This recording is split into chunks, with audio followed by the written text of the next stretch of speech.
The Brits just can't get themselves fired up about voting anymore, with turnout for elections in recent years on a downward slide. And it's young people in particular who are backing away from the ballot box. Only 10% say they'll definitely take part in next year's general election. 59%. That's the proportion of young people who may not cast their vote at the general election in a year's time.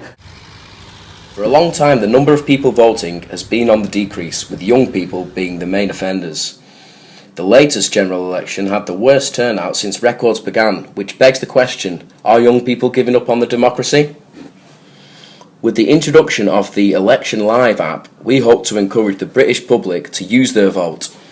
By showing live updates of the voting during the election period, people will see that every vote counts, and it's them that make the difference. By simply placing an OMR scanner inside the voting booth, people will be able to anonymously vote whilst the vote is being electronically registered to update the app's charts. OMR technology is tried and tested and is already being used in hospitals and in the exams our children sit. We went to the streets of Preston to see what the public thought about this potential app and if they thought it would help encourage people to vote.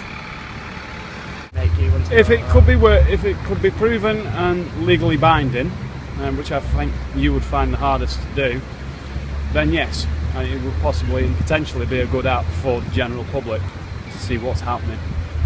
Personally, I just feel like young people might actually then get more involved with other people and know what's going on in the area, and they know who they're voting for then, you know what I mean? And I think it's a good idea. Just personally, I don't vote a lot, you know what I mean? But I do think it's a decent idea. Just go for it. Do you think you would vote if you had that kind of app? Probably, in a weird way, probably. Because then you know, don't you, and you can see the trends that are going on in the world and that. But I think if you're going to do something like that, what with the world that we're living in nowadays as well, you'd want to look at having tweets and stuff like that involved into it and everything like that. And we're not on the internet, no. So that cuts off 3/4 of all information. We're just not able to cope with the pressures of the internet, so we don't bother. As it stands, we only have hindsight to show us what our votes could have done. What we're proposing with Election Live is you can see what is happening as it happens.